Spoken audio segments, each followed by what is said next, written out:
बोल गुरुदेव भगवान की जय। प्यारे कृष्ण कन्हैया लाल की जय। श्री वराह पुराण अध्याय 193 नचिकेता द्वारा यमपुरी की यात्रा। रोमहर्षण सूत जी कहते हैं कि एक बार व्यास जी के शिष्य वेद वेदांग के पारगामी वैशंपायन राजा जन्मेजय के दरबार में गए, पर उस समय राजा के अश्वमेध यज्ञ में दीक्षित होने के कारण उन्हें फाटक पर रुकना पड़ा। जब यज्ञ समाप्त होने पर वे हस्तिनापुर लौटे तो उन्हें ज्ञात हुआ कि परम ज्ञानी वैशंपायन ऋषि वहां पधारे हैं और गंगा के तट पर उन्होंने अपने रहने का स्थान बना रखा है। ऋषि मुझसे मिलने आए थे और मेरे ना मिल पाने से एक प्रकार से यह उनका अपमान ही हुआ। इससे जन्मेजय चिंता से व्याकुल हो गए, उनकी आंखें अकुला उठीं। राजा जन्मेजय का जन्म कुरुवंश की अंतिम पीढ़ी में हुआ था, अतः वे शीघ्र ही वैशंपायन ऋषि के पास गए और उनका स्वागत करने के बाद कहा, भगवान, मेरा चित्त चिंता से व्याकुल है। मैं जानना चाहता हूँ कि यमराज की पुरी कैसी और कितनी दूर में विस्तृत है। मैंने सुना है कि प्रेतपुरी के अध्यक्ष धर्मराज बड़े धीर हैं और संपूर्ण जगत पर उनका शासन है। प्रभु, कैसे कर्म किए जाएं कि वहां जाना ना पड़े। वैशंपायन जी बोले, राजन, इस विषय में एक पुराना इतिहास सुनाता हूँ, सुनो, जिसे सुनते ही मनुष्य संपूर्ण पापों से मुक्त हो जाता है। प्राचीन समय में उद्दालक नामक एक वैदिक महर्षि थे। उनका नचिकेता नाम का एक तेजस्वी योगाभ्यासी पुत्र था। संयोगवश उसके पिता उद्दालक ने एक दिन रोष में आकर अपने इस परम धार्मिक पुत्र को शाप दे दिया, दुर्मते, तुम यमराज की पुरी में चले जाओ। इस पर नचिकेता ने कुछ क्षण विचार कर फिर बड़ी नम्रता से पिता उद्दालक से कहा, पिताजी, आप धार्मिक पुरुष हैं, आपकी बात कभी मिथ्या नहीं हुई, अतः मैं इसी समय आपकी आज्ञा से बुद्धिमान धर्मराज की सुरम्य नगरी में जाता हूँ। अब उद्दालक पश्चाताप करते हुए कहने लगे, तुम मेरे एक ही पुत्र हो, तुम्हारा दूसरा कोई भाई भी नहीं है। मैंने क्रोध किया, इससे मुझे अधर्म, निंदा अथवा मिथ्यावादी कहलाने का दोष भले ही लग जाए, परंतु वत्स, अब तुम्हारा व्यवहार ऐसा होना चाहिए जिससे मेरा उद्धार हो जाए। मैंने तुम जैसे सदा धर्म का आचरण करने वाले पुत्र को जो शाप दिया वह ठीक नहीं किया। तुम्हें यमपुरी जाना उचित नहीं है। उस पुरी के राजा वैवस्वत देव हैं। यदि तुम स्वेच्छा से भी वहां चले जाओगे तो वे महान यशस्वी राजा रोष के कारण कभी भी तुम्हें आने नहीं देंगे। पुत्र, तुम्हें देखना चाहिए कि अपने कुल के भविष्य का संहार करने वाला मैं प्रायः नष्ट हो रहा हूँ। नरक का एक नाम पुत्र है, उसे त्राण देने के कारण लड़के को पुत्र कहते हैं। अतएव लोग इस लोक तथा परलोक के लिए पुत्र की कामना करते हैं। संतानहीन व्यक्ति का किया हुआ हवन, दिया हुआ दान, तप की हुई तपस्या तथा पितरों का तर्पण, प्रायः ये सब के सब व्यर्थ हो जाते हैं। पुत्र, मैंने सुना है कि सेवा परायण शूद्र, खेती से जीविका चलाने वाला वैश्य, धन की रक्षा करने वाला राज समूह, उपासना कर्म में निरत ब्राह्मण, महान तप करने वाला तपस्वी अथवा उत्तम दान करने वाला कोई दानी व्यक्ति भी यदि संतानहीन है तो वह स्वर्ग प्राप्त नहीं कर सकता। पुत्र से पिता को, पौत्र से पितामह को और प्रपौत्र से प्रपितामह को परम आनंद प्राप्त होता है। अतएव मैं अपने वंश की वृद्धि करने वाले तुम जैसे पुत्र का त्याग नहीं करूँगा। मैं इसके लिए याचना करता हूँ, तुम यमपुरी ना जाओ। वैशंपायन जी कहते हैं, राजन, मुनिवर उद्दालक की बात सुनकर नचिकेता ने कहा, पिताजी, आप विषाद न करें। मैं पुनः यहाँ लौटकर वापस आऊँगा और आप मुझे निश्चित रूप से पुनः देख सकेंगे। सारा संसार जिनको नमस्कार करता है, उन दिव्य पुरुष धर्मराज का दर्शन करके मैं पुनः यहाँ निश्चय ही लौट आऊँगा। मुझे मृत्यु से बिल्कुल भय नहीं है। पिताजी, सत्य में बड़ी शक्ति है। वह सत्य स्वर्ग की सीढ़ी है। सूर्य भी सत्य के बल पर ही तपते हैं। अग्नि को सत्य से ही दाहकता शक्ति प्राप्त हुई है। सत्य पर ही पृथ्वी टिकी है। सत्य का पालन करने के लिए ही समुद्र अपनी मर्यादा का अतिक्रमण नहीं करता है। जगत का हित करने के लिए ही सामवेद सत्य मंत्रों का गान करता है। सत्य पर ही सबकी प्रतिष्ठा है। स्वर्ग और धर्म ये सभी सत्य के रूप हैं। सत्य के अतिरिक्त दूसरा कुछ भी नहीं है। पिताजी, मैंने तो ऐसा सुना है कि सत्य से सब कुछ मिल सकता है और यदि उसका परित्याग कर दिया गया तो कोई भी उत्तम वस्तु हाथ नहीं लग सकती। ब्रह्मा जी ने भी सृष्टि के आरंभ में यत्नपूर्वक सत्य की दीक्षा ली थी। सत्य का आश्रय लेकर ही औरव मुनि ने अग्नि को बड़वा मुख में फेंक दिया था। पिताजी, प्राचीन समय में सर्वशक्ति संपन्न संवर्त ने देवताओं पर कृपा करने के लिए संपूर्ण लोगों को आश्रय दिया था। पाताल में निवास करने वाले बलि ने भी सत्य के रक्षार्थ ही बंधन स्वीकार किया था। सैकड़ों शिखरों से शोभा पाने वाला महान विंध्य पर्वत बढ़ता जा रहा था। सत्य का पालन करने के लिए बढ़ने से रुक गया। संपूर्ण चर और अचर से संपन्न यह जगत सत्य से ही शोभा पाता है। गृहस्थ, वानप्रस्थी एवं योगियों के जितने उत्तम दृश्यमान पालनीय धर्म हैं तथा हजार अश्वमेध यज्ञों का जो धर्म है, उसकी यदि सत्य से तुलना की जाए तो सत्य ही सबसे बढ़कर सिद्ध हो सकता है। सत्य से धर्म की रक्षा होती है और रक्षित धर्म प्राणियों की रक्षा करता है। अतएव आप इस समय सत्य की रक्षा कीजिए। सुब्रत इस प्रकार कहकर ऋषि पुत्र नचिकेता यमराज की उत्तमपुरी को चल पड़ा। तप एवं योग के प्रभाव से शीघ्र ही यमपुरी पहुंच गया। पहुंचने पर यमराज ने उसका यथोचित स्वागत सत्कार किया और कुछ ही दिनों बाद उसे वहां से वापस होने की सम्मति दे दी और फिर वह ऋषि कुमार घर आ गया। वापस आए हुए पुत्र को देखकर उद्दालक मुनि ने उसे दोनों बाहों में भरकर छाती से लगा लिया, उसका सिर सूंघा। उस समय अपार हर्ष के कारण पृथ्वी और आकाश में भी हर्ष ध्वनि होने लगी। फिर उद्दालक ने उससे पूछा, वत्स, यमपुरी में तुम्हें कोई यातना तो नहीं पहुंचाई गई? उस समय यमपुरी से लौटे नचिकेता को देखने के लिए वहां ऋषि, मुनि और बहुत से देवता भी पधारे। उन ऋषियों में बहुत से नंगे थे, अनेक ऐसे थे जिनका पत्थर से कूटकर अन्न खाने का स्वभाव था। बहुत से ऋषि पत्थर से कूटकर अन्न भक्षण करते थे। बहुतों ने मौन व्रत धारण कर रखा था। कुछ ऋषि वायु पीकर रह जाते थे। अनेक ऋषियों का नियम अग्नि सेवन था। उस व्रत के व्रती ऋषि धुआं पीकर ही रह जाते थे। समस्त समुदाय उस ऋषि कुमार के चारों ओर खड़े हो उसे देखने लगा। कुछ ऋषि बैठे थे और कुछ खड़े थे। वे सभी शांत, शिष्ट, अनुशासित एवं शालीन थे। उन सभी ऋषियों ने वेदांत का संगोपांग अध्ययन किया था। जब प्रथम बार यमलोक से आए हुए नचिकेता पर उनकी दृष्टि पड़ी तो उनमें से कुछ भय के कारण घबरा से गए तथा कुछ महान कौतूहल से ग्रस्त थे। साथ ही उनके हृदयों में हर्ष भी भरा था। कुछ ऋषियों के मन में बेचैनी उत्पन्न हो गई तथा कुछ लोग संदेहास्पद बातें करने में संलग्न थे। फिर उन ऋषियों ने तप के महान धनी ऋषि कुमार नचिकेता से एक साथ ही प्रश्न पूछना आरंभ कर दिया। ऋषियों ने उसे बार बार संबोधित करके पूछा, वत्स, तुम बड़े विज्ञ और गुरु के परम सेवक तथा अपने धर्म पर अडिग रहने वाले हो। तुम सच्ची बात बताओ कि यमपुरी की तुमने कौन सी विशेषताएं देखी और सुनी हैं? उपस्थित सभी ऋषियों के मन में इसे सुनने की इच्छा है। तुम्हारे पिता तो इस विषय को विशेष रूप से सुनना चाहते हैं।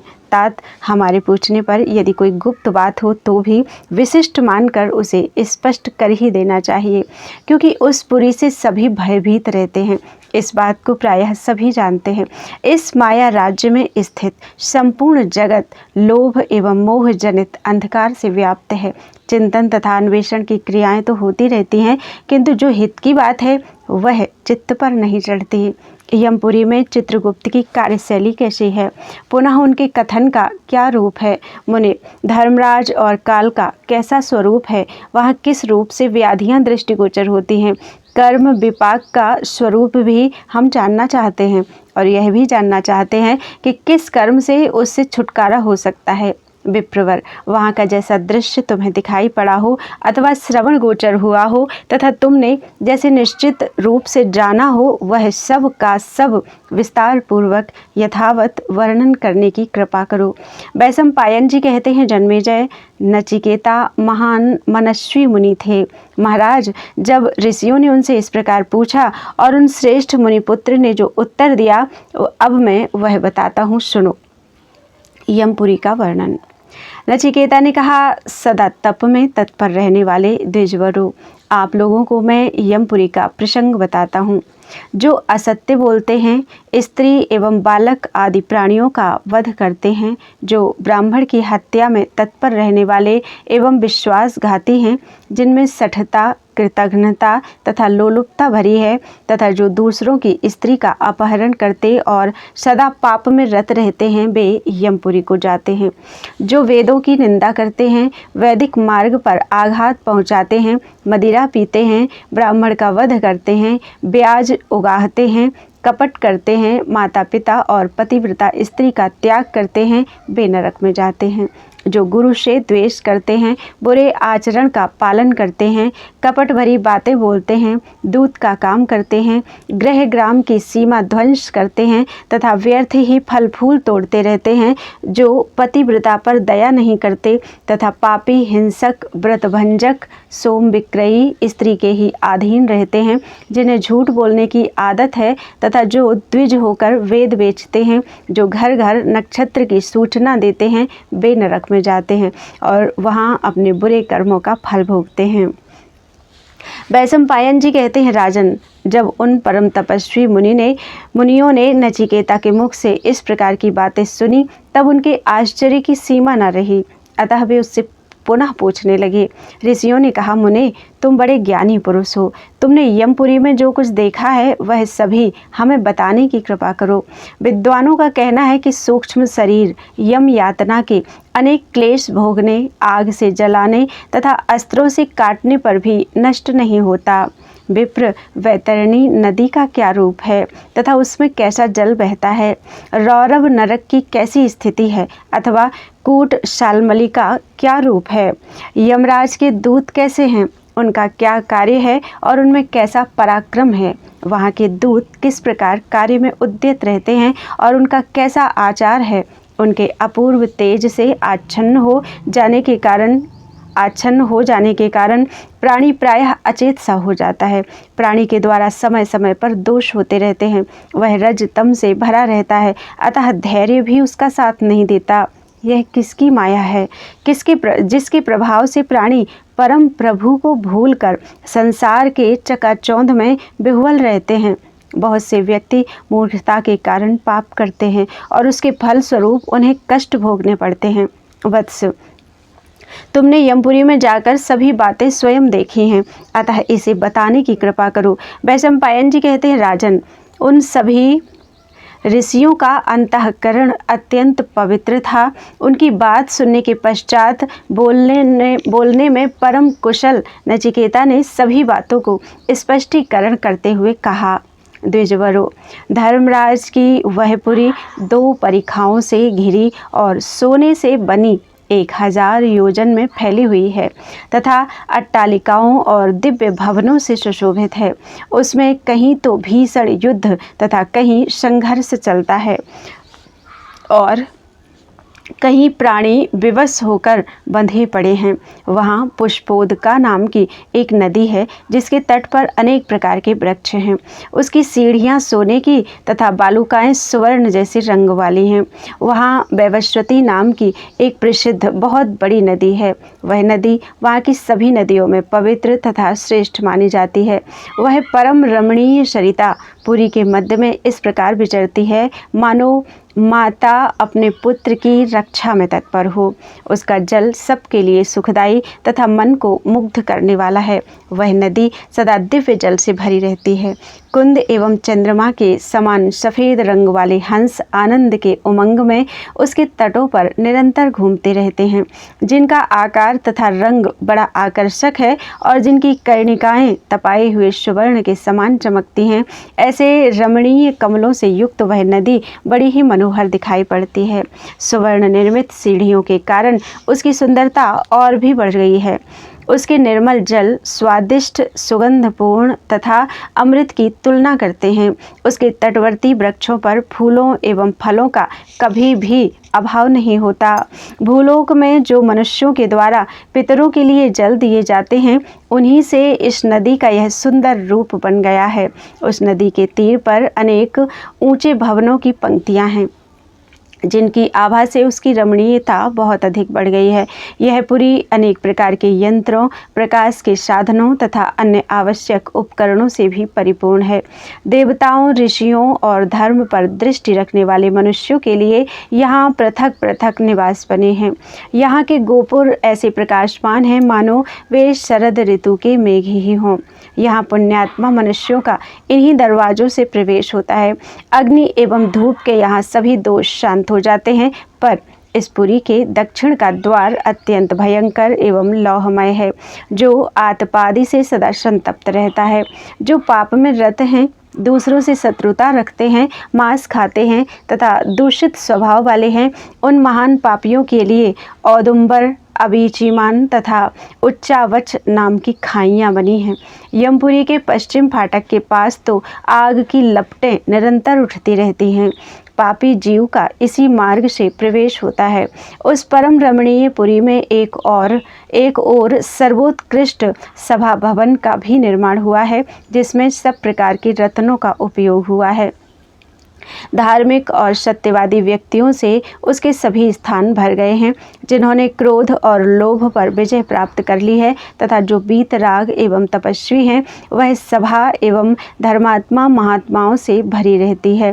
इस सभा में प्रजापति मनु, मुनिवर व्यास जी, अत्रि और दालकी, असीम पराक्रमी महर्षि आपस्तंभ, बृहस्पति, शुक्राचार्य, गौतम, महातपा, शंख, लिखित, अंगिरा मुनि, भृगु, पुलस्त्य तथा पुलह जैसे ऋषि मुनि महाराज भी विराजते हैं।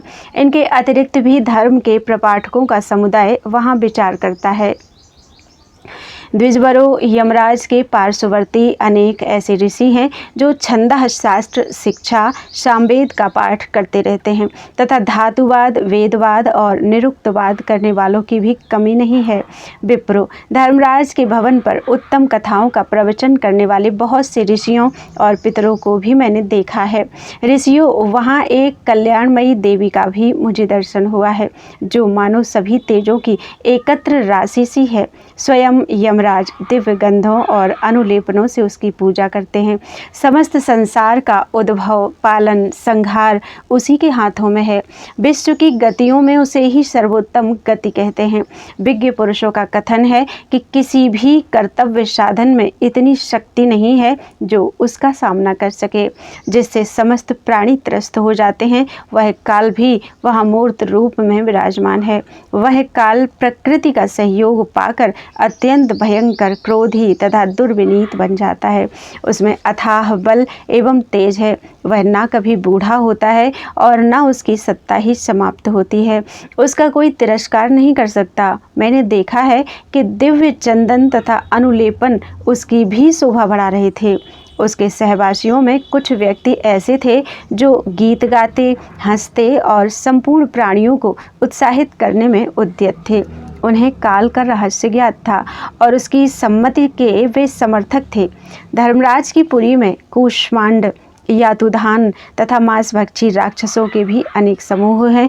किसी के एक पैर, किसी के दो पैर, किसी के तीन पैर तथा किसी के अनेक पैर हैं। वहाँ एक बाहु, दो बाहु, तीन बाहु एवं छोटे बड़े कान, हाथ पैर वाले भी हैं। हाथी, घोड़े, बैल, सरव, हंस, मोर, सारस और चक्रवाक प्रभृति पशु पक्षियों, इन सभी से यमराज की पुरी परम शोभा पा रही है। बोलो वृंदावन बिहारी लाल की जय। यम यातना का स्वरूप। नचिकेता ने कहा, द्विजवरों, जब मैं यमपुरी में पहुंचा तो उस प्रेतपुरी के अध्यक्ष यमराज ने मुझे एक मुनि मानकर आसन, पाद्य एवं अर्घ्य अर्पण पूर्वक मेरा सम्मान किया और कहा, मुने, यह सुवर्णमय आसन है, आप इस पर विराजिए।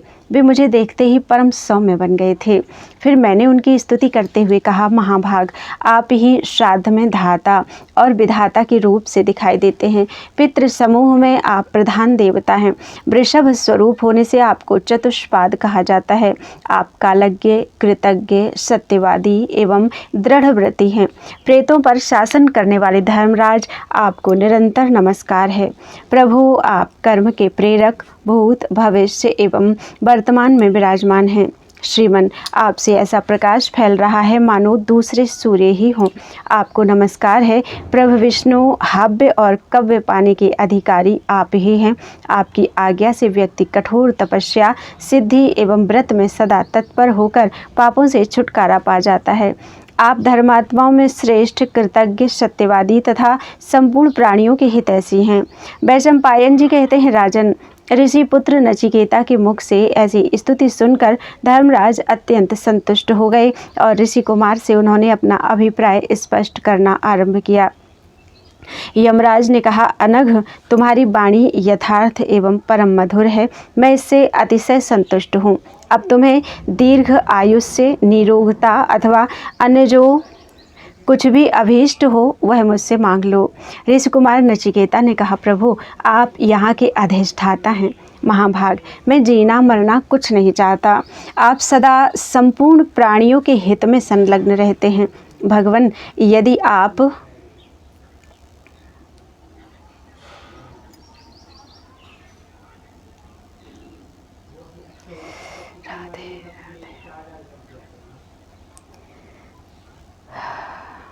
मुझे वर देना ही चाहते हैं तो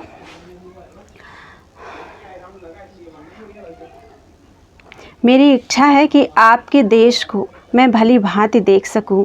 पापात्माओं और पुण्यात्माओं की जो गति है, प्रायः वह सभी यहाँ दृष्टिगोचर हो रही है। राजन, आप यदि मेरे लिए वरदाता बनना चाहते हैं तो मुझे ये सभी दिखाने की कृपा करें।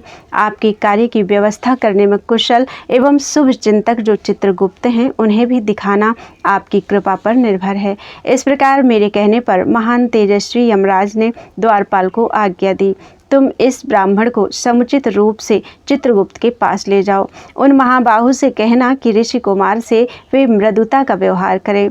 समयोचित अन्य सभी बातें भी उनसे बता देना। द्विजवरों, जब यमराज ने दूत को आज्ञा दी तो उसने तुरंत मुझे चित्रगुप्त के पास पहुंचाया। मुझे देखकर चित्रगुप्त अपने आसन से उठ गए। वस्तु स्थिति का विचार करके उन्होंने कहा, मुनिवर, आपका स्वागत है। आप इच्छानुसार यहाँ पधारिए। और फिर उन्होंने अपने दूतों से कहा, दूतों, तुम लोग सदा मेरे मन के अनुसार आचरण करते हो। तुम इन्हें यमपुरी इस प्रकार दिखलाओ कि कोई जान भी ना सके। इन्हें सर्दी, गर्मी, भूख अथवा प्यास से भी क्लेश न हो। ऋषि कुमार नचिकेता कहते हैं, द्विजवरों, चित्रगुप्त की आज्ञा से दूतों के साथ जब मैं वहां पहुंचा तो देखा कि अनेक दूत बड़ी उतावली के साथ इधर उधर दौड़ रहे थे। वे किसी को पकड़ते तथा किन्हीं पर प्रहार करते, पापियों को बांधते, आग में जलाते तथा डंडों से बार बार पीटते थे। कितनों के सिर फूट गए थे और कई भयंकर चीत्कार कर रहे थे, पर वहाँ उनका कोई रक्षक न था। ऐसे ही बहुत से प्राणी अंधकारपूर्ण अगाध नरक में पच रहे थे। कुछ प्राणी नरकों में पकाए जाते थे, जिनसे अग्नि के लिए ईंधन का काम लिया जा रहा था। जो अधिक पापकर्मी थे, वे प्राणी खौलते हुए घृत, तेल एवं क्षार वस्तु वाले नरक में गिरे थे। उनकी देह खौलते हुए घृत, तेल एवं क्षार पदार्थों से जलाई जा रही थी। भयंकर यातनाओं से उनकी देह जल रही थी। अपने कर्मों के अनुसार यत्र तत्र विवश होकर वे रो रहे थे। कितने प्राणी तो तिल की भांति कोल्हू में डालकर पेरे जा रहे थे। उन पापात्मा प्राणियों के रुधिर मेदादि से एक दुस्तर वैतरणी नदी प्रकट हो गई थी। उस भयंकर नदी में फेन मिश्रित रुधिर भंवरें उठने लगीं। हजारों दूत ऐसे दृष्टिगोचर हुए जो पापियों को सूल की नोक पर चढ़ाते और स्वयं वृक्षों पर चढ़कर उन जीवों को अत्यंत भयंकर वैतरणी नदी में फेंक देते थे। वह नदी अत्यंत उष्ण रुधिरों तथा फेनों से भरी थी। उसमें अनेक सर्प थे जो वहाँ पड़े हुए प्राणियों को डसा करते थे। उस नदी से बाहर होना किसी के वश की बात न थी। वे उस रुधिरमय जल में डूबते और उतराते थे। उनके मुख से वमन हो रहा था। उन्हें उनका कोई रक्षक नहीं मिलता था। वहाँ बहुत से ऐसे प्राणी भी थे जिन्हें दूतों ने कूट शालमली नाम के वृक्ष पर लटका दिया था। उस वृक्ष में लोहे के असंख्य कांटे थे। दूतों द्वारा तलवारों और शक्तियों से बार बार उन पर प्रहार हो रहा था। उस वृक्ष की शाखाएं रोमांचकारी थी। उन पर लटके हुए हजारों पापी जीवों को मैंने देखा। कूष्मांड और यातुधान ये यमराज के अनुचर हैं। इनकी आकृति बड़ी लंबी है। इन्हें देखते ही प्राणी डर जाते हैं। तीखी कांटों से भरे हुए शालमली वृक्ष की शाखाओं पर ये बड़ी शीघ्रता से चढ़ते और निशंक होकर पापी प्राणियों के सुंदर अंगों पर प्रहार करने लगते थे। वे कूष्मांड प्रभृति प्राणियों को मारकर उनके मांस खाने में तत्पर हो जाते, कारण उनकी जाति भयंकर राक्षस की है। पापियों के मांस वे इस प्रकार खाने लगते थे मानो बंदर वृक्षों पर फल खा रहे हों। जैसे मनुष्य वन में आम्र के पके फल खाता है, ठीक वैसे ही लंबे मुख वाले एवं दुर्धर्ष वे कूष्मांड आदि राक्षस मुख में लेकर उन प्राणियों को अपने उदर में पहुंचा देते थे। वे वृक्ष पर ही उन पापी प्राणियों को चूस लेते और जब केवल हड्डियां बच जाती तब उन जीवों को जमीन पर फेंक देते थे। पृथ्वी पर पड़ने के पश्चात वनवासी जानवर झट वहां आते और जो बचा खुचा मज्जा मांस रहता उसे पुनः वे चूसने लगते थे। फिर भी अवशिष्ट कर्मों का क्रम यथाशीघ्र चलता रहता था। वहां कभी पत्थरों और धूलों की वर्षा होती, जिससे घबराकर कितने पापात्मा प्राणी वृक्ष के नीचे जाते हैं, पर वहां भी उनके शरीर में आग लग जाती है। कोई जीव जोर से भागने का प्रयास करते हैं, किंतु दूत उन्हें सावधानी के साथ पकड़कर बांध लेते हैं। भयंकर स्थानों में वे आग के द्वारा पचाए जाते हैं।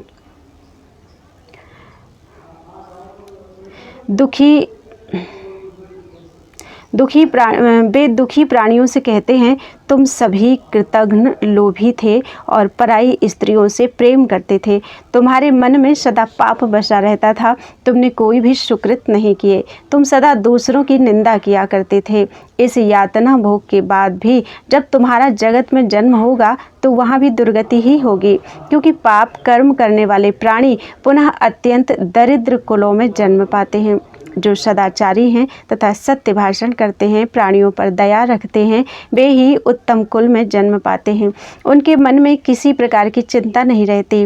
वे इंद्रियों को वश में रखकर श्रेष्ठ साधना करते हुए अंत में परम गति को प्राप्त हो जाते हैं। नचिकेता ने कहा, द्विजवरु, यमपुरी में एक ऐसा भी स्थान है जहाँ लोहे के कांटे बिछे हैं और सर्वत्र अंधकार ही अंधकार फैला रहता है। उसकी स्थिति बड़ी विषम है। वहाँ कुछ पापाचारी प्राणी पड़े हैं। इनके अतिरिक्त कुछ ऐसे हैं जिनके पैर कट गए हैं। अधिकतर बिना हाथ और सिर के हैं। उसी यमपुरी में लोहे की बनी हुई एक स्त्री है जिसका शरीर अग्नि के समान जलता है। उसकी आकृति बड़ी भयंकर है। जब वह किसी पापी पुरुष के अंग से अपना अंग सटाती है तो जलने के कारण वह भागने लगता है। तब वह भी उसके पीछे दौड़ती है और कहती है, अरे पापी, मैं तेरी बहन थी। ऐसे ही अन्य स्त्रियां भी हैं जो कहती हैं मैं तेरी पुत्रवधू थी। अरे मूर्ख, मैं तेरी मौसी थी, मामी थी, फुआ थी, गुरुपत्नी थी, मित्र की भार्या थी, भाई तथा राजा की स्त्री थी। श्रोत्रिय ब्राह्मणों की पत्नी होने का मुझे सौभाग्य मिला था। उस समय तूने हमसे बलात्कार किया था। अब तू इस क्लेश से बच नहीं सकता। अरे निर्लज्ज, अब विपत्तियों से घबराकर भागता क्यों है? दुष्ट, मैं तुझे अवश्य मार डालूंगी। तूने जैसा काम किया है उसका अब फल भोग। द्विजवरों, फिर बाघ, सिंह, सियार, गदहा, राक्षस, हिंसक जंतु, कुत्ते और कौवे उन पापियों को अपना ग्रास बनाने में तत्पर हो जाते हैं तथा यमराज के दूत उन्हें 80 पत्र वन एवं तालवन संज्ञक नरकों में फेंक देते हैं। वहाँ धुआं और ज्वालाओं से परिपूर्ण दावानल की भांति धाएं धाएं अग्नि जलती रहती है। जब पापात्मा प्राणियों को अग्नि की ज्वालाएं असह्य हो जाती हैं तब वे वृक्षों के नीचे विश्राम करने के लिए चले जाते हैं। वहाँ तलवार के समान पत्रों से उनका शरीर छिद उठता है। फिर तो छिन्न भिन्न होने, जलाए जाने तथा बुरी तरह मार खाने के कारण वे कराहते रहते हैं। पीड़ा से मर्माहत होकर वे चिल्लाने लगते हैं। 80 पत्र और तालवन नाम वाले नरकों के फाटक पर महारथी वीर पहरा करते हैं। उनके रूप की भयंकरता अवर्णनीय है। विप्रो, मैंने यमपुरी में यह भी देखा कि वहाँ अनेक पक्षी अग्नि की ज्वाला के समान जलाने की शक्ति रखते हैं। उनके शब्द अत्यंत तीक्ष्ण एवं कर्कश होते हैं। उनका स्पर्श होते ही प्राणी जलने लगते हैं। उनके चोंच ऐसे हैं मानो लोहे के बने हों। कहीं अत्यंत भयंकर बाघों का झुंड है, कहीं मांसभक्षी क्रूर कुत्तों की टोली है तथा अनेक हिंसक जानवर क्रोध में भरकर पापी प्राणियों को खा रहे हैं। एक जगह 80 तालबन भालुओं और हाथियों से खचाखच भरा है। यमपुर में मेघ हड्डियों, पाषाणों, रुधिरों और अश्मखंडों की भी वर्षा करते हैं। उस समय पापी प्राणी उनसे आहत होकर उछलते, दौड़ते और भागते हैं। अत्यंत आहत हो जाने के कारण उनके मुंह से दारुण शब्द निकलते रहते हैं। प्रत्येक प्राणी कहता है, हाँ, अब मैं मारा गया। उनकी करुण क्रंदन से सभी दिशाएं व्याप्त हो जाती हैं। कहीं कोई रोता है, कहीं कोई बुरी तरह से छिदा है, कहीं कोई मोटे पत्थरों से दबा है तथा कहीं कोई उठने का प्रयास करता है। सर्वत्र हाहाकारपूर्ण अत्यंत करुण पुकार सुनाई पड़ता है। ऋषि कुमार नचिकेता कहते हैं, द्विजवरों, तप्त, महातप्त, रौरव, महारौरव, सप्तताल, कालसूत्र, अंधकार, करीश गर्त, कुंभीपाक तथा अंधकार रव, ये 10 प्रसिद्ध भयंकर नरक हैं, जिनमें उत्तरोत्तर दोगुना, तिगुना और 10 गुना क्लेश है। यातनाएं भोगनी पड़ती हैं। प्रेत यहाँ से दिन रात मार्ग पर चलते रहने पर यमपुरी पहुँचते हैं। दुखियों का दुख क्रमशः बढ़ता ही जाता है मार्ग में, तथा वहाँ केवल दुख ही दुख रहता है। सुख सामने आता ही नहीं है, दुख ही दुख आ घेरता है। कोई उपाय नहीं जिससे थोड़ा भी सुख मिले। परिवार से संबंध छूट जाता है, 5 भूत अलग हो जाते हैं, उसकी मृतक या प्रेत संज्ञा हो जाती है। इस दुख का कहीं अंत मिल जाए, यह असंभव सी बात है। शब्द, स्पर्श, रूप, रस और गंध ये सुख के साधन हैं, किंतु इनके रहने पर भी वहाँ उस जीव को कुछ भी सुख नहीं मिल सकता। दुख की अंतिम सीमा पर पहुँचे हुए व्यक्ति को शरीर एवं मन संबंधी अनेक क्लेश कष्ट देते रहते हैं। कहीं लोहे के बने हुए तीखे कांटों तथा अत्यंत तपती हुई बालुकाओं से भरी पृथ्वी पर उसे पैर रखना पड़ता है। धधकती आग की भांति जीभ वाले अनेक पक्षी आकाश में भरे रहते हैं, अतः उसे वहाँ भी कष्ट का सामना करना पड़ता है। भूख और प्यास की मात्रा चरम सीमा पर पहुँच जाती है। ऐसी स्थिति में यदि कहीं पानी मिलता है तो वह भी अत्यंत गर्म, कहीं ठंडा मिला तो उसकी शीतलता भी मात्रा से अति अधिक। जब पापात्मा प्राणी पानी पीने की इच्छा करता है तो राक्षस उसे तालाब पर ले जाते हैं। हंस एवं सारस से भरे हुए उस तालाब की कमल और कुमुद शोभा बढ़ाते रहते हैं। प्राणी को जल पीने की उत्कट इच्छा रहती है, अतः दौड़कर वहाँ चले जाते हैं, पर वहाँ का जल अत्यंत संतप्त रहता है। उसमें जाते ही उनके मांस पक जाते हैं और राक्षसों की उदरपूर्ति का वह साधन बन जाता है। फिर जब पापी व्यक्ति क्षार जल वाले महान हृदय में गिराया जाता है, तब उसमें रहने वाले अनेक मगरमच्छ उसे खाने लगते हैं। कुछ समय यूं व्यतीत होने के बाद प्राणी किसी प्रकार वहां से भाग जाते हैं। इसी प्रकार श्रृंगाटक वन नामक नरक में नारकी सियारों का जत्था घूमता रहता है। अत्यंत जलती हुई बालुओं से वहां की भूमि भरी है, अतः पाप कर्म के परिणाम स्वरूप वे प्राणी उन नरकों में जलते, छिदते, कटते, मरते, गिरते तथा पिटते रहते हैं। इतना ही नहीं, वहाँ सर्पों एवं बिच्छुओं के समान दुखदायी बहुत से कुत्ते भी उन्हें काटते रहते हैं। उन दुर्धर्ष कुत्तों की आकृति काले और सांवले रंग की है, जो सदा क्रोध के आवेश में रहते हैं। यहीं कूट सालमली नामक एक दूसरा नरक भी है, जो कांटों से परिपूर्ण है। यमराज के दूत उसमें नारकी जीव को घसीटते रहते हैं। जब केवल उसकी हड्डी शेष रह जाती है, तब उसे अन्यत्र भेजते हैं। वहाँ करम्भ बालुका नाम की एक नदी है। करम्भ बालुका नाम की एक नदी है जिसकी चौड़ाई 100 योजन है। वैतरणी नदी का विस्तार 50 योजन है और वह 5 योजन गहरी है। इसमें त्वचा, मांस और हड्डी को छिन्न भिन्न करने वाले बहुत से हिंसक केकड़े निवास करते हैं, जिनकी दंतावली वज्र की तुलना करती है। वहाँ धनुष के समान आकार वाले उल्लुओं का समाज विचरता रहता है। उसकी वज्राकार जिह्वाएं हड्डियों को खंड खंड कर देती हैं। वे बड़े विषैले, महान क्रोधी, अत्यंत भयंकर तथा सब के लिए अति असह्य हैं। बड़ी कठिनाई के साथ उस नदी को पार करने के पश्चात 1 योजन कीचड़ का मार्ग तय करना पड़ता है। तब कुछ प्राणी समतल जमीन पर पहुंचते हैं, पर वहाँ भी उन्हें ठहरने का ना कोई मकान मिलता है और ना कोई आश्रम। वैतरणी से दूर कुछ दक्षिण दिशा में 3 योजन ऊंचा एक वट का वृक्ष है। उससे संध्याकालीन बादल की तरह सदा ही प्रकाश फैलता रहता है। उसके आगे यमचुल्ली नाम की नदी है जिसकी गहराई 3 योजन है। उसके आगे 100 योजन की दूरी पर फैला हुआ सूलत्रह नामक नरक है जिसका आकार पर्वत का है। वहाँ पौधों के लिए कोई स्थान नहीं, वहाँ सर्वत्र केवल पत्थर ही पत्थर हैं। यही श्रृंगाटक वन में तरह तरह की घासें हैं। काटने वाली नीले रंग की मक्खियाँ उस विशाल वन के प्रत्येक भाग में विचरती रहती हैं। उस समय पापी प्राणी का आकार कीड़े जैसा रहता है। हिंसक मक्खियाँ उस पर आक्रमण करके काटने लगती हैं। यहाँ वह देखता है कि उसके माता पिता पुत्र तथा स्त्री आदि सभी जन चारों ओर बंधन में पड़े हैं और उनकी आंखों से आंसू की धारा गिर रही है। अचेत पड़े हैं। होश आने पर कहते हैं पुत्र रक्षा करो, फिर रोने लगते हैं। ऐसी स्थिति में यमराज के दूत लाठियों, मुदगरों, डंडों, घुटनों, वेणुओं, मुक्कों, कोड़ों और सर्पाकार रस्सियों के द्वारा उन्हें पीटते हैं जिससे वह प्राणी सर्वथा मूर्छित सा हो जाता है। बोलो वृंदावन बिहारी लाल की जय। राक्षस यमदूत संघर्ष तथा नरक के क्लेश। ऋषिपुत्र नचिकेता कहते हैं विप्रो, एक बार जब सभी दूत थककर काम से ऊब कर बैठ गए और हाथ जोड़कर चित्रगुप्त से कहा कि हमारी सारी शक्ति समाप्त हो चुकी है, आप अन्य दूतों को इस कार्य के लिए नियुक्त करें, तो चित्रगुप्त की भौहें चढ़ गईं और उन्होंने मंदेह राक्षसों को प्रकट किया। वे सभी राक्षस अनेक प्रकार के रूप धारण किए हुए थे। उन राक्षसों ने उनसे कहा, प्रभु हमें यथाशीघ्र आज्ञा देने की कृपा करें। चित्रगुप्त बोले, तुम इन प्रतिकूल दूतों को पकड़ो और तुरंत बंधन में डाल दो। राक्षस बोले, जो थके हों, जिन्हें भूख सता रही हो, जो दुखी अथवा तपस्वी हों, ऐसे दयनीय व्यक्तियों को सेवक अथवा आत्मीय जन समझकर उन पर कृपा करनी चाहिए। आप महात्मा पुरुष हैं, अतः आप ऐसी आज्ञा ना दें। पर चित्रगुप्त ना माने। अंत में दूतों एवं राक्षसों में भयंकर संग्राम होने लगा। दूत घोर पराक्रमी वीर थे। राक्षसों की सेना तितर बितर हो गई। एक ओर शोर मच गया, मुझे जीवन दान करो, प्राण दान करो, तो दूसरी ओर ठहरो, पकड़ो और काट डालो की आवाज़ें आने लगी। जिनके अंग छिन्न भिन्न हो चुके थे वे पिशाच युद्धभूमि से विमुख होकर भागने लगे।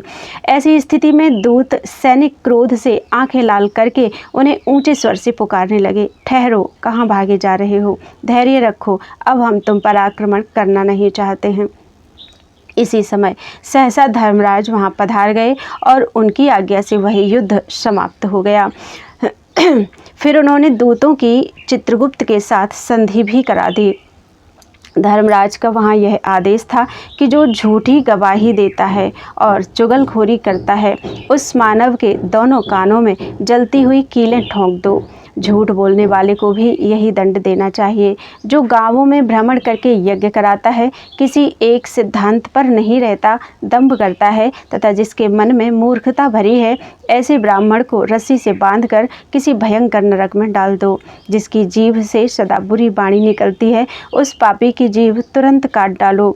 जिसने सुवर्ण की चोरी की है, जो दूसरों के किए हुए उपकार को भूल गया है, जिसने पिता की हत्या कर डाली है, वह क्रूर एवं पापी मानव है, उसे ब्रह्मघातियों की श्रेणी में बिठाओ।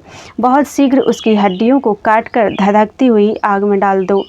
ऋषियों, चित्रगुप्त के अनुसार असत्य के 4 भेद हैं: निंदा, कटुवचन, हिंसाप्रद एवं सर्वथा असत्य। ऐसे असत्य भाषी, निष्ठुर, सठ, निर्दयी, निर्लज्ज, मूर्ख तथा मर्मभेदी वाणी बोलने वाले, जो दूसरे व्यक्तियों की प्रशंसनीय उत्तम गुणों को सहने में असमर्थ हैं, कुत्सित एवं कठोर बातें कहते हैं तथा मन में मूर्खता भरी रहती है, वे अधम मनुष्य बंधन एवं नरक में पड़ते हैं।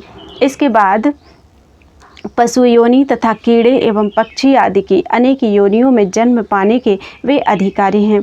इनके अतिरिक्त जगत में जो दोषपूर्ण कार्य करते हैं तथा सभी प्राणियों से द्वेष करना जिनका स्वभाव बन गया है, वे पापकर्मी प्राणी बहुत दिनों तक भयंकर नरक में पड़े रहते हैं।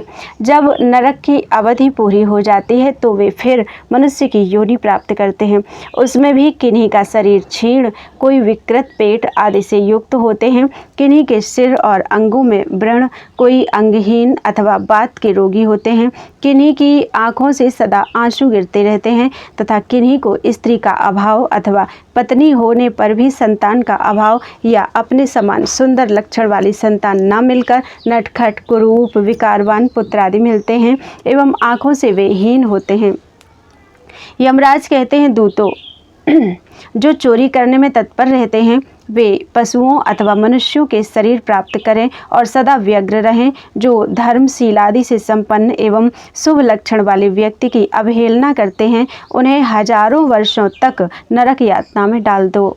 फिर नरक यंत्रणा के बाद भी ये व्यक्ति निर्लज्ज, चितकबरे अंग वाले, दुर्बल गात्र, स्त्री के अधीन, स्त्री के समान वेश वाले, स्त्री में सदा आसक्त, स्त्रियों की प्रभुता से बड़े बनने वाले, स्त्री के लिए ही प्राप्त पदार्थ पर अवलंबित, केवल स्त्री को देवता मानने में उद्यत, स्त्री के नियम एवं वेश के अनुसार स्वयं बन जाने वाले अथवा उन्हीं की भावना लेकर संसार में उत्पन्न होते हैं, जन्म पाते हैं। बोलो वृंदावन बिहारी लाल की जय। कर्म विपाक निरूपण। ऋषिपुत्र नचिकेता कहते हैं, विप्रो, अब मैं धर्मराज और चित्रगुप्त संवाद का एक दूसरा प्रसंग सुनाता हूँ, आप उसे सुने। चित्रगुप्त धर्मराज जी से कह रहे थे, यह मनुष्य स्वर्ग में जाए, यह प्राणी वृक्ष की योनि में जन्म ले, यह पशु की योनि में जाए और इस प्राणी को मुक्त कर दिया जाए। इस व्यक्ति को उत्तम गति प्राप्त होनी चाहिए। इसे अपने पितामह प्रभृति पूर्वजों से मिलना चाहिए। फिर वे दूसरे दूतों से कहने लगे, महान पराक्रमी वीरों, यह व्यक्ति सदा धर्म से विमुख रहा है। इसने साध्वी स्त्री का परित्याग किया है। इसके पास पुत्र पौत्र भी नहीं है, अतः इसे रौरव नरक में डाल दो। ये सभी बड़े धर्मात्मा व्यक्ति हैं, ऐसे मानव न हुए हैं और न होंगे ही। इनमें पाप का लेश मात्र भी नहीं है, अतः बहुत शीघ्र इन्हें यहाँ से जाने के लिए कह दो। इन व्यक्तियों ने जीवन भर किसी की निंदा नहीं की है। संपत्ति अथवा विपत्ति किसी भी स्थिति में इन्होंने संपूर्ण धर्मों का पालन किया है, अतः ये स्वर्ग में जाकर अनेक कल्पों तक वहाँ निवास करें। यह व्यक्ति पूर्व काल में परम धार्मिक पुरुष रहा है, पर यह स्त्री में अधिक आसक्त रहा, अतः कलयुग में मनुष्य की योनि प्राप्त करे। इसके बाद स्वर्ग में वास करने की सुविधा मिलेगी। यह व्यक्ति युद्ध भूमि में शत्रु को मारकर पीछे स्वयं मरा है। ब्राह्मण, गऊ अथवा राष्ट्र के लिए लड़ाई छिड़ी थी, उसमें इसने प्राण विसर्जन किए हैं, अतः तुम्हें विनय के साथ इससे निवेदन करना चाहिए कि यह व्यक्ति विमान पर चढ़कर इंद्र की अमरावतीपुरी में जाए और एक कल्प तक वहाँ निवास करे। उसी के समान यह भी एक धर्मात्मा पुरुष है। इस परम भाग्यशाली प्राणी ने निरंतर धर्म का पालन किया है। इसके सभी क्षण दान करने में ही व्यतीत हुए हैं। यह समस्त प्राणियों पर दया करता था। इसका गंधों और मालाओं से यथाशीघ्र सम्मान करो। इस महात्मा व्यक्ति के लिए तुम लोगों से मेरा यह आदेश है कि इसके ऊपर चंवर झले जाएं और इसकी भली प्रकार से पूजा होनी चाहिए। किसी अन्य धर्मात्मा को लक्ष्य कर, यह भी एक यशस्वी पुरुष है, इससे सभी प्राणी सुख पाते रहे, इसका कल्याण होना चाहिए। इसे सैकड़ों गुणों से शोभा पाने वाले इंद्र की अमरावती में भेजा जाए। यह धर्मात्मा प्राणी स्वर्ग में तब तक रहेगा जब तक वहाँ इंद्र रहेंगे। जितने समय तक इसका धर्म साथ देता रहेगा, उतने काल तक स्वर्ग में आनंद भोगने का इसे सुअवसर मिले। वहाँ से समयानुसार इसे उतरना पड़े तो मनुष्य की योनि में जन्म पाकर सुख भोगे। इसने रत्नों की बांसुरी बनवाकर दान किए हैं तथा संपूर्ण धर्मों का विधि पूर्वक पालन किया है। इसको अश्विनी कुमार के लोक में ले जाओ, क्योंकि उस लोक में सब प्रकार की सुख सामग्री सुलभ रहती है। किन्हीं अन्य के प्रति दृष्टि डालकर यह महान भाग्यशाली पुरुष है। यह देवाधिदेव सनातन श्री हरि के पास पधारे। इसकी त्याग वृत्ति असीम थी। यह सुख से दूध देने वाली गौवें दान करता था। अपनी सभी शक्तियों का उपयोग कर यह ब्राह्मणों को गोदान देने में उत्सुक रहता था। विशेषता यह थी कि इसने परम पवित्र ब्राह्मणों को बहुत सा अन्न भी दिया है। रुद्रधेनु की तुलना करने वाली वे मनोहारिणी गौवें कल्प पर्यंत इसका साथ देंगी। देंगी। यह पुरुष एक कल्प तक रुद्र के लोक में रहेगा, इसमें कोई संशय नहीं। इसने अनेक मधुर पदार्थ, सुगंधित वस्तुएं तथा रस, दूध से परिपूर्ण सवत्सा गौ ब्राह्मणों को दी थी, जिनके सभी अंग सुवर्ण से सुशोभित थे। इस महान दानी पुरुष से संबंध रखने वाली पुस्तिका मैंने देखी है। उसमें लिखा है 3 करोड़ वर्षों तक यह स्वर्ग में निवास करेगा। तत्पश्चात ऋषियों के कुल में इसका जन्म होगा। किसी अन्य प्राणी के विषय में इसने सुवर्ण का दान किया है, इसको देवताओं के पास भेज देना चाहिए। उनसे आज्ञा पाकर उमापति भगवान रुद्र के लोक में यह जाए। यह निश्चय ही महान तेजस्वी जान पड़ता है। वहाँ जाकर अपनी इच्छा के अनुसार कामनाएं पूर्ण करें। किन्हीं अन्य प्राणियों को देखकर इन व्यक्तियों ने दान करने का नियम बना लिया था। अनेक प्रकार के प्राणी इनका अभिवादन करते थे, अतः ये स्वर्ग में जाएं। किसी और के प्रति यह परम कुशल पुरुष है। इससे जनता की आवश्यकता पूरी होती थी। सबके हित साधन में यह संलग्न रहता था। कभी सभी कामनाओं को पूरा करने वाला यह प्राणी सबके लिए आदर का पात्र था। इसने ब्राह्मणों को पृथ्वी दान की है, अतः स्वर्ग में जाए और वहीं बहुत दिनों तक रहे। इसके बाद अपने अनुयायियों के साथ ब्रह्मा जी के लोक में स्थान पावे। इस श्रेष्ठ मानव की अनेक प्रकार के इच्छित भोगों से सेवा होनी चाहिए। इसका स्थान अक्षय और अजर होगा। महर्षिगण इसका आदर करेंगे। किसी अन्य पुरुष को देखकर यह प्राणी सभी के लिए अतिथि के रूप में यहाँ आया है। सब इंद्रियां इसके अधीन हैं। यह संपूर्ण प्राणियों पर कृपा करता है। प्रायः सभी को समान रूप से अन्नदान करने में इसकी प्रवृत्ति थी। परिवार में सब भोजन कर लेते थे, तब यह अन्न ग्रहण करता था। मेरे प्रिय भृत्यों, तुम्हें इसको यहाँ से अभी विदा कर देना चाहिए। धर्मराज ने ऐसा निर्णय कर दिया है। इस प्राणी ने कई कन्याओं का दान किया तथा यज्ञ संपन्न किए हैं, अतः इसे 10,000 वर्षों तक स्वर्ग में सुख भोगने का सुअवसर प्रदान करो। इसके पश्चात यह मर्त्य लोक निवासी किसी उत्तम कुल में सर्वप्रथम जन्म पाएगा। यह दयालु पुरुष 10,000 वर्षों तक देवताओं के समान सुखपूर्वक स्वर्ग में विराजमान रहे। इसके बाद यह मनुष्य की योनि में जन्म पाए और सभी इसका सम्मान करें। किसी अन्य के विषय में यह वही व्यक्ति है जिसने छाता, जूता और कमंडल बार बार दान किए हैं। इसकी तुम लोग पूजा करो। जिस देश में हजारों सभा मंडप हैं, उस देश में विद्याधर बनकर यह 4 महापद्म वर्षों तक निरंतर निवास करे। नचिकेता ने कहा, विप्रो, चित्रगुप्त द्वारा कथित एक अन्य महत्व की बात बतलाता हूँ, उसे सुने। वे कहते थे, गौएं दिव्य प्राणी हैं। इनके संपूर्ण अंगों में सभी देवताओं का निवास है। अपने शरीर में अमृत धारण करना और धरातल पर उसको बांट देना इनका स्वाभाविक गुण है। ये तीर्थों में परम तीर्थ, पवित्र करने वाले पदार्थों में परम पवित्र कर तथा पुष्टि कारकों में परम पुष्टिप्रद हैं। इनसे प्राणी शुद्ध हो जाता है। अतएव प्राचीन समय से गौओं के दान की परंपरा चली आ रही है। इनके दही से समस्त देवता, दूध से भगवान शंकर, घृत से अग्निदेव तथा खीर से पितामह ब्रह्मा तृप्ति का अनुभव करते हैं। इनके पंचगव्य के प्राशन से अश्वमेध यज्ञ का पुण्य प्राप्त होता है। गौ के दांतों में मरुदगण, जिह्वा में सरस्वती, खुर के मध्य में गंधर्व, खुरों के अग्रभाग में नागगण, सभी संधियों में साध्यगण, आँखों में चंद्रमा एवं सूर्य, ककुद अर्थात मोर में सभी नक्षत्र, पूंछ में धर्म, अपान में अखिल तीर्थ, योनि में गंगा नदी तथा अनेक द्वीपों से संपन्न चारों समुद्र, रोमकूपों में ऋषि समुदाय, गोमय में पद्मा लक्ष्मी, रोए में समस्त देवतागण तथा इनके चर्म और केशों में उत्तर एवं दक्षिण दोनों अयन निवास करते हैं। इतना ही नहीं, स्थैर्य, धृति, कांति, पुष्टि, वृद्धि, स्मृति, मेधा, लज्जा, बपु, कीर्ति, विद्या, शांति, मति और संतति, ये सब गौओं के पीछे चलती हैं। इसमें कोई संशय नहीं। जहाँ गौओं का निवास है, वहीं सारा जगत, प्रधान देवता, श्री, लक्ष्मी तथा ज्ञान एवं धर्म, ये सभी निवास करते हैं। बोलो वृंदावन बिहारी लाल की जय। अध्याय 206 तक पूरा हो गया है।